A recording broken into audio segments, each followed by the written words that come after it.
berjalan dalam firman-Mu, hatiku siap.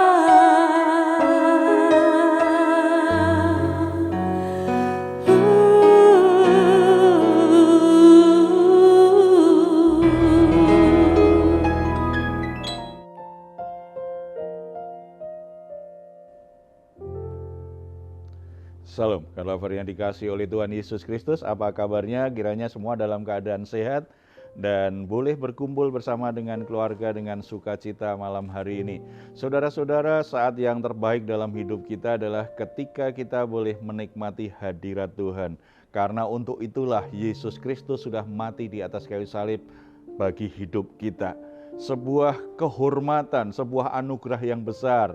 Siapa kita orang berdosa ini, sehingga kita boleh masuk dalam hadirat Tuhan tanpa perlu takut untuk dimurkai, takut untuk dihakimi, karena kita tahu Yesus Kristus sudah menggantikan dan menebus dosa-dosa kita. Oleh sebab itu, mari kita hampiri Dia dan ingat apa yang Yesus pernah katakan kepada kita. Marilah kepadaku semua yang letih lesu dan berbeban berat, aku akan memberi kelegaan kepadamu. Apapun beban, masalah yang sedang kita alami saat ini, jangan jadi beban kita sendiri. Jangan terus-menerus menindih jiwa kita terus-menerus, karena Tuhan ingin memberi kita kelegaan. Tuhan ingin kita bisa beristirahat setiap kita bekerja sepanjang hari. Malam hari saatnya kita istirahat, kita bisa tidur nyenyak, kita bisa beristirahat. Tuhan memberi kita kelegaan di batin kita. Oleh sebab itu mari kita datang kepada Dia dengan membawa semua pergumulan yang sedang kita alami saat ini.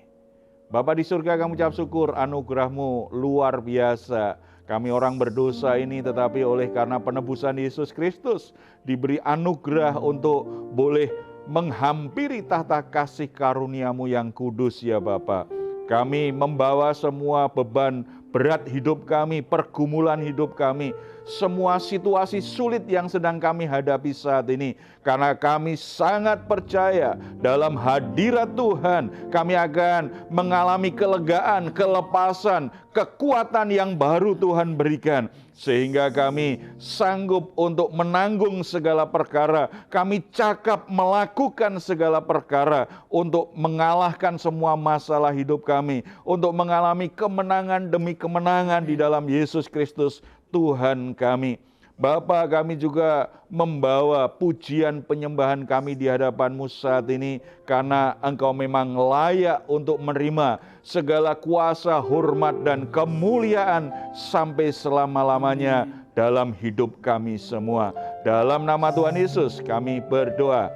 Amin. Terima kasih Tuhan. Kami memandang wajah Tuhan,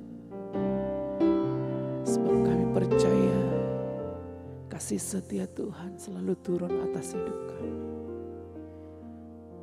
Oh Yesus Tuhan, Kau layak disembah Tuhan. Terima kasih Yesus. Memandang wajah-Mu, mengikuti kebaikan-Mu, mengejar hadir-Mu dalam hidupku.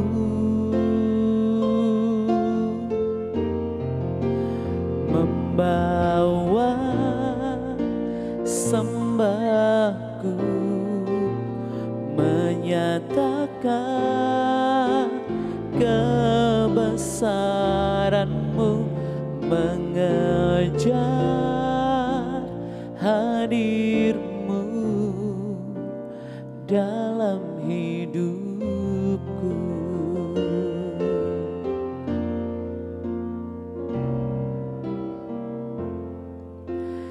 Dekat padamu itu rinduku.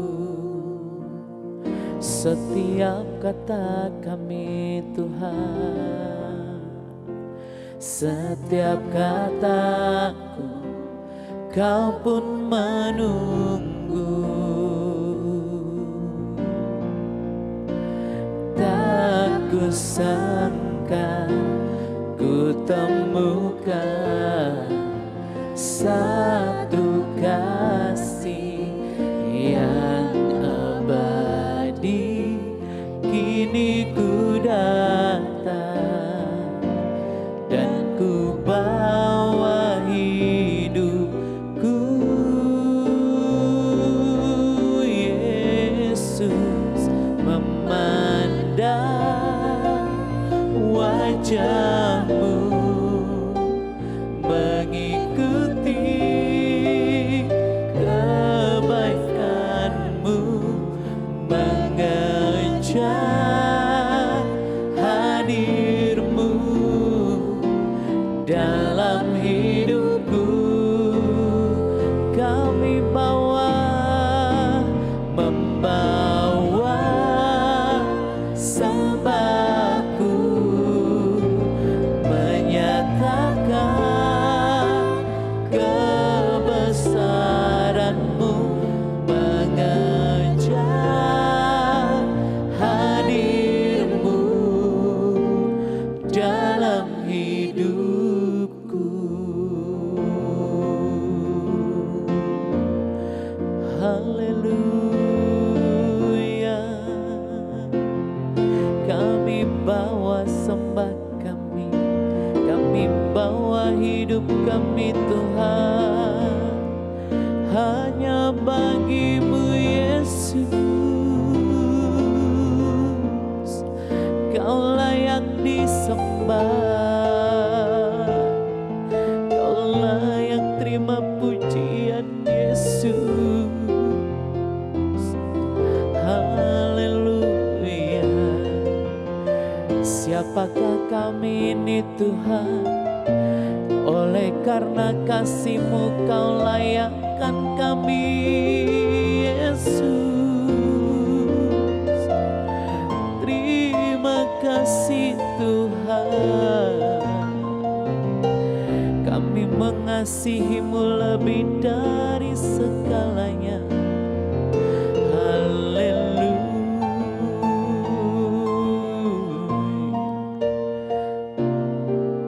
Dan ku ingin mengenal-Mu Tuhan lebih dalam dari semua yang ku kenal. Tiada kasih yang melebihi-Mu, ku ada untuk menjadi tiada. Tiada kasih yang melebihi-Mu, ku ada untuk menjadi penyembah-Mu.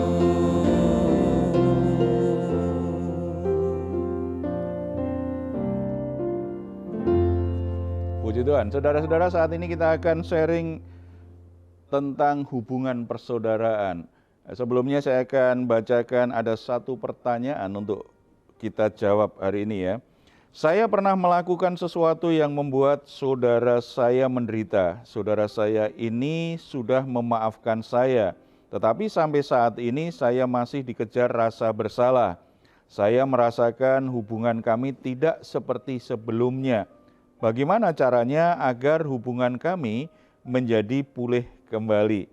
Sesuatu yang biasa terjadi ketika kita melakukan sesuatu yang salah, menyakiti hati saudara kita, lalu kita menyadarinya, lalu kita minta maaf. Itu sesuatu yang sangat baik. Lebih bermasalah sebenarnya kalau sudah tahu salah tetapi tidak mau minta maaf karena gengsi, karena merasa harga dirinya terlalu tinggi. Karena dia mungkin merasa lebih tua, merasa lebih berpengalaman. Tetapi ini sebenarnya sangat bagus sekali. Karena begitu menyadari dia sudah membuat sesuatu yang salah, dia minta maaf. Cuma hubungan tidak selalu pulih. Karena apa? Kalau bicara pulih, itu harus dua pihak. Karena ini sebuah hubungan, sebuah relasi. Memaafkan dia, tetapi kalau hubungan belum pulih sebenarnya itu ada proses selanjutnya yang masih belum dilakukan dengan baik. Harusnya kalau sudah saling memaafkan, setelah itu hubungannya menjadi pulih. Tetapi dalam hal ini kan ternyata hubungan persaudaraannya tidak seperti biasanya, sehingga yang berbuat salah merasa terus dikejar perasaan bersalah. Ada kisah di Alkitab, di Kejadian pasal 50, kita bisa membacanya bahwa bagaimana hubungan persaudaraan yang pernah rusak itu akhirnya bisa menjadi pulih sedemikian rupa bagus gitu ya. Dua pihak melakukan bagiannya, baik yang membuat salah, yang berbuat salah, maupun yang jadi korbannya. Itu mengambil bagiannya dengan cara yang benar, sehingga hubungan persaudaraan itu kembali menjadi pulih.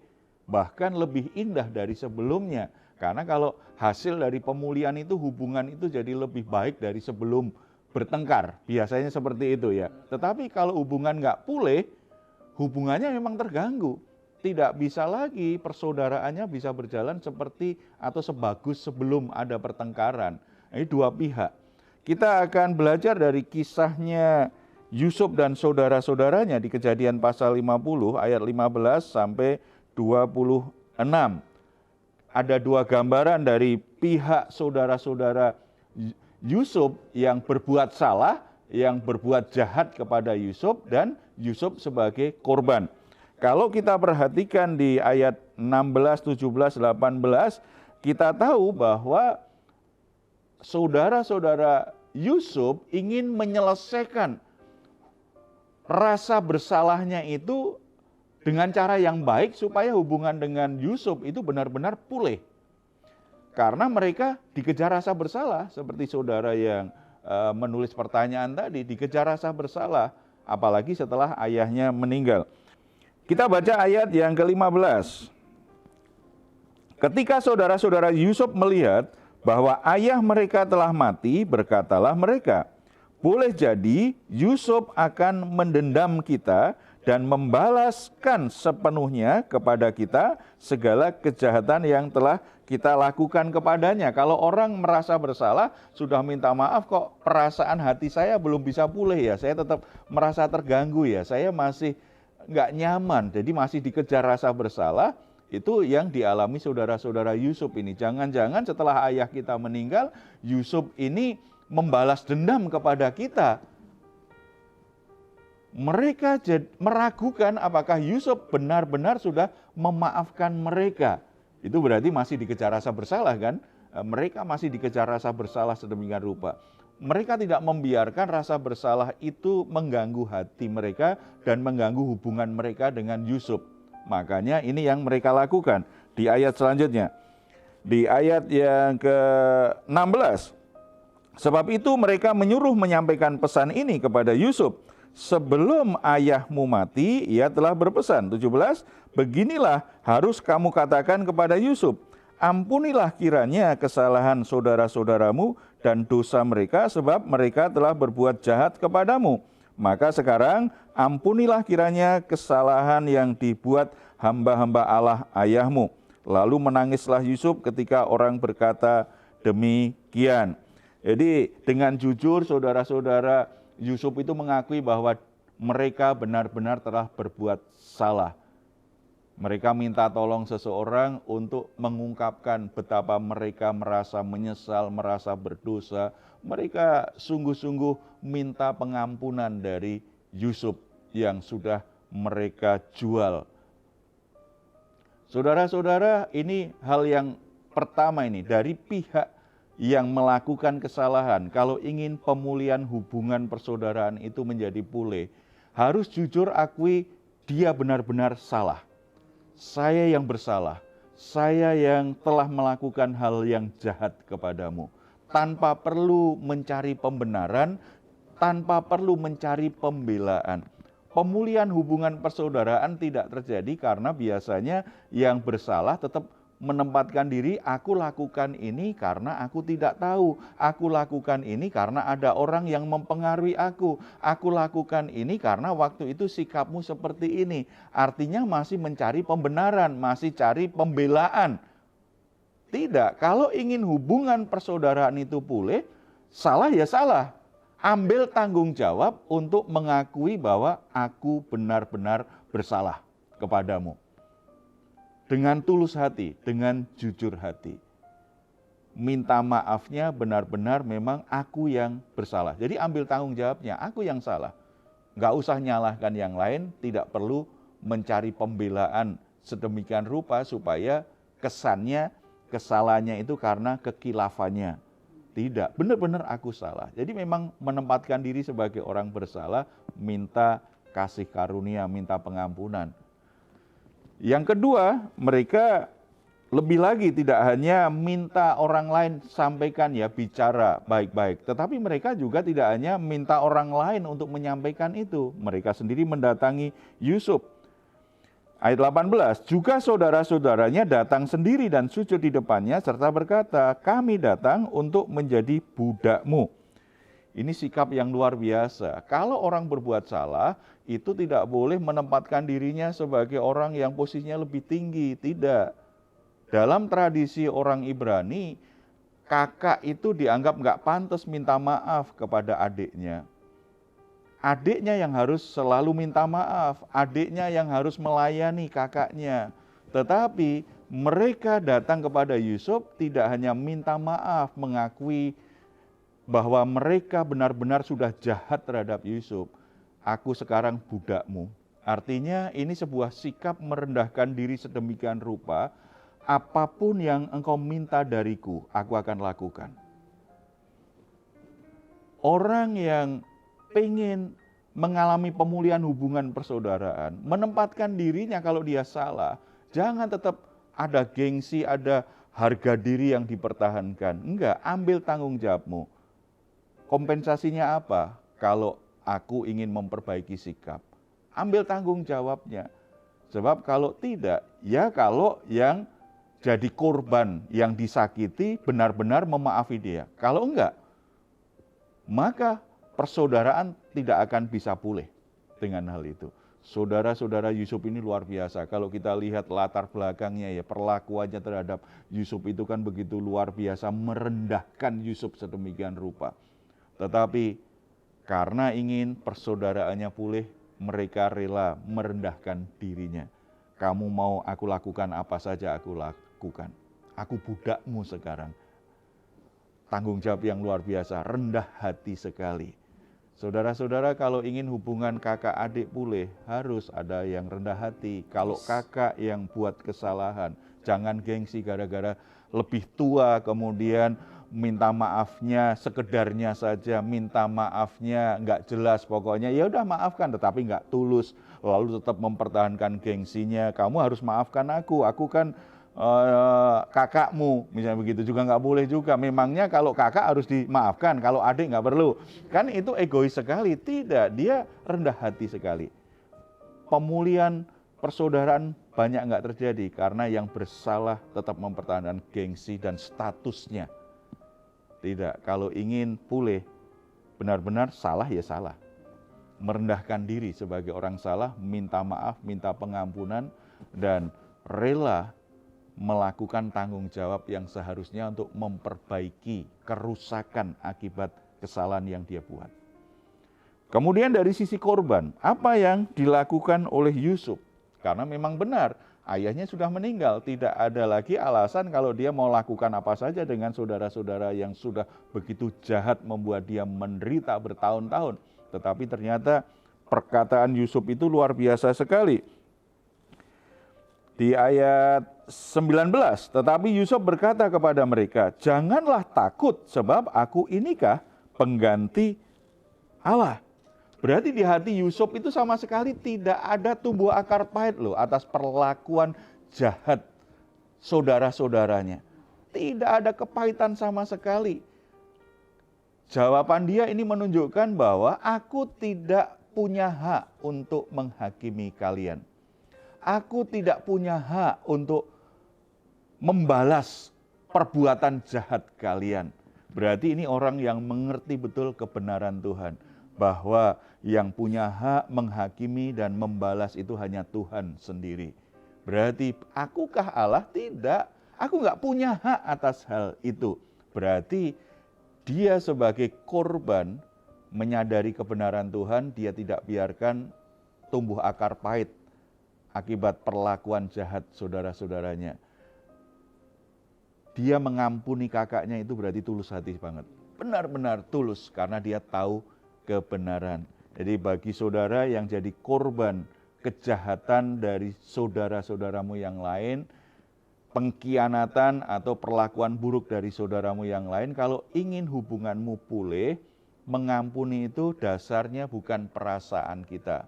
Mengampuni itu dasarnya bukan seberat apa perlakuan jahat saudara yang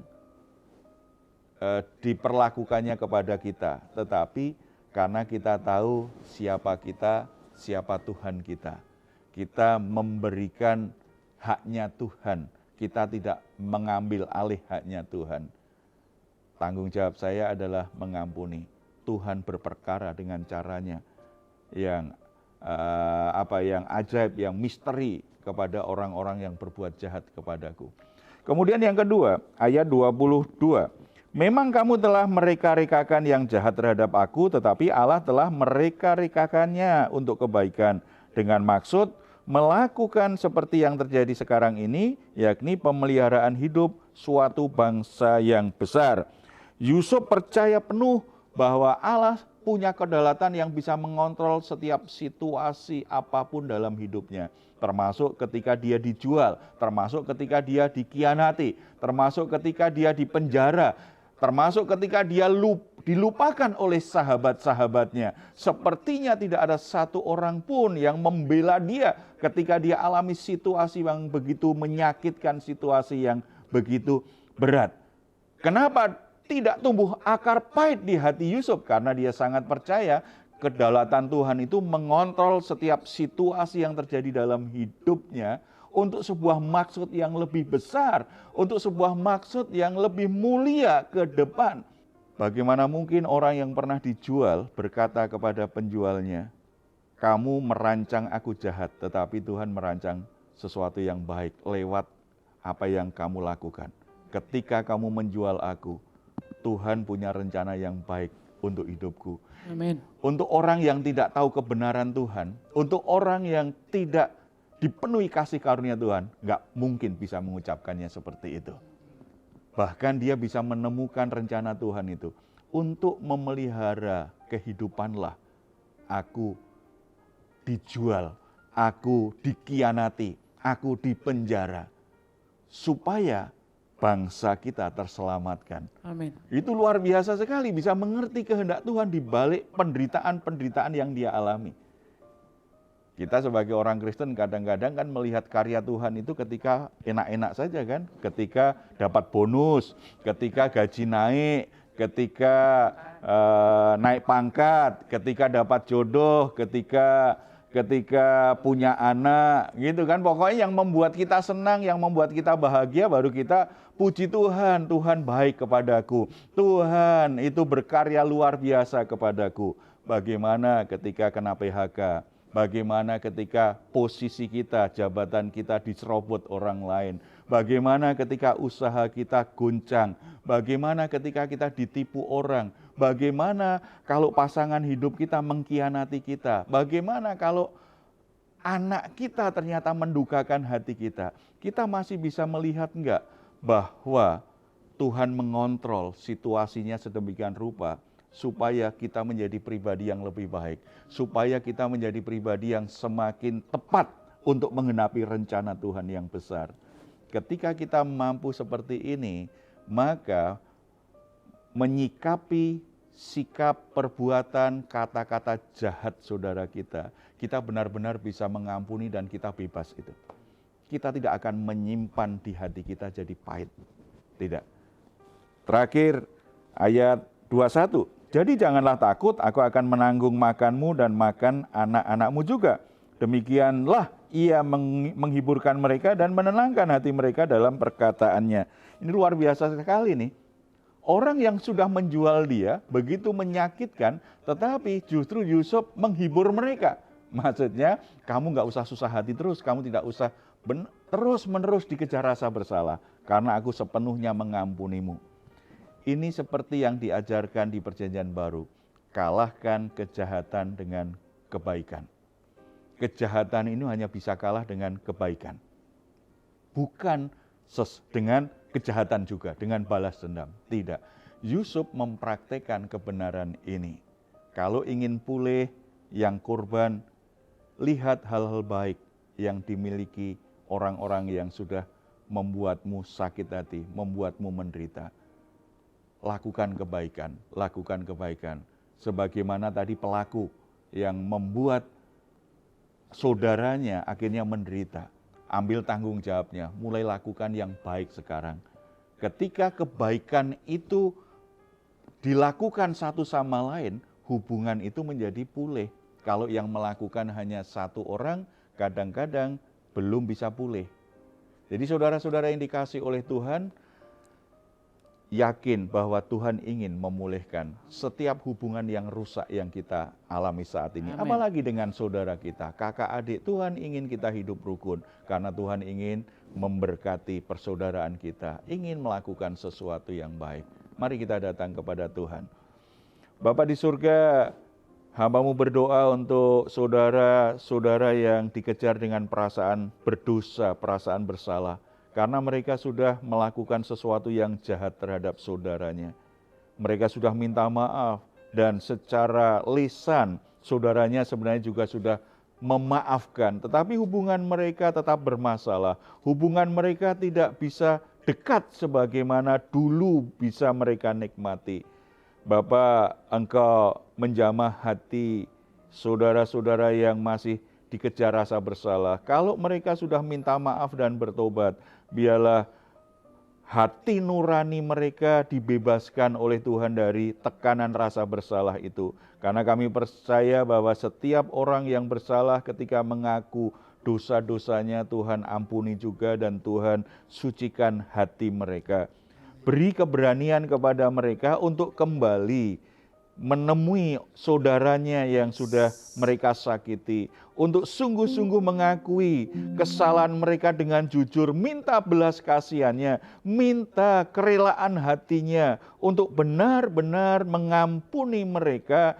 Mereka siap untuk melakukan konsekuensi dari kesalahan itu, siap untuk memperbaiki kerusakan-kerusakan yang ada.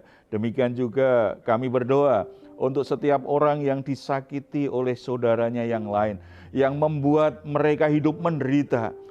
Tuhan jamah hatinya, Tuhan limpahi kasih karunia di hatinya, supaya mereka benar-benar bisa melepaskan pengampunan terhadap saudara-saudaranya yang sudah membuat mereka menderita, membuat mereka begitu terluka. Ada kelepasan yang Tuhan berikan ketika mereka memaafkan.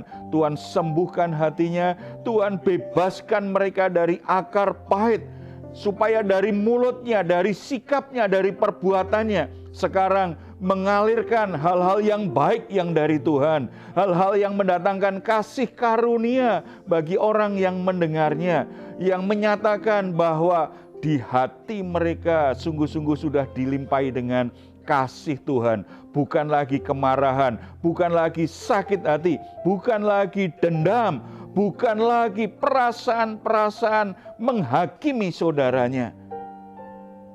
Kami berdoa, Tuhan pulihkan setiap persaudaraan yang rusak yang dialami oleh saudara-saudara kami. Kakak adik hubungan mereka menjadi pulih. Saudara dengan saudara yang lain, dengan sepupunya juga menjadi pulih. Bahkan Tuhan nyatakan kuasa pemulihan-Mu untuk membuat hubungan suami istri juga menjadi pulih. Orang tua dan anak menjadi pulih. Terjadi pemulihan terhadap rumah tangga, terhadap keluarga, terhadap persaudaraan. Dan kami sangat percaya ketika Tuhan melihat rumah tangga anak-anak-Mu hidup rukun, Tuhan akan perintahkan berkat-berkat-Mu tercurah dalam kehidupan mereka. Ada sukacita, damai sejahtera berlimpah-limpah mereka boleh nikmati. Terpuji nama-Mu Bapa, dalam nama Tuhan Yesus kami berdoa. Amin. Puji Tuhan, saudara-saudara, Tuhan sangat ingin memulihkan setiap hubungan rusak dalam hidup kita. Tetapi dari sisi kita harus ambil tanggung jawabnya. Kalau kita di posisi orang bersalah, harus mau merendahkan diri minta maaf. Kalau kita yang jadi korban, kita harus lembut hati, biarlah kasih Tuhan menjamah, menguatkan kita untuk bisa mengampuni. Jika saat ini saudara mengalami pergumulan keluarga, pekerjaan, ekonomi, kesehatan, apapun, dan saudara membutuhkan dukungan doa, jangan ragu untuk menuliskan pergumulan saudara di nomor telepon yang tertera di layar saudara. Tim doa kami akan mendukung saudara dalam doa. Tetap percaya, tetap beriman, doa orang percaya, doa orang benar itu besar kuasanya. Kalau saudara ingin memberikan komentar, silahkan menuliskannya di ruang komentar yang ada di channel Diaspora TV. Kami tunggu. Mazmur 4 ayat 8-9. Engkau telah memberikan sukacita kepadaku lebih banyak daripada mereka ketika mereka kelimpahan gandum dan anggur. Dengan tentram aku mau membaringkan diri lalu segera tidur, sebab hanya Engkaulah ya Tuhan yang membiarkan aku diam dengan aman. Puji Tuhan, selamat malam, selamat beristirahat. Tuhan Yesus memberkati kita semuanya. Salam. Dan ku ingin mengenalmu Tuhan, lebih dalam dari semua yang ku kenal. Tiada kasih yang melebihimu, ku ada untuk menjadi penyembah.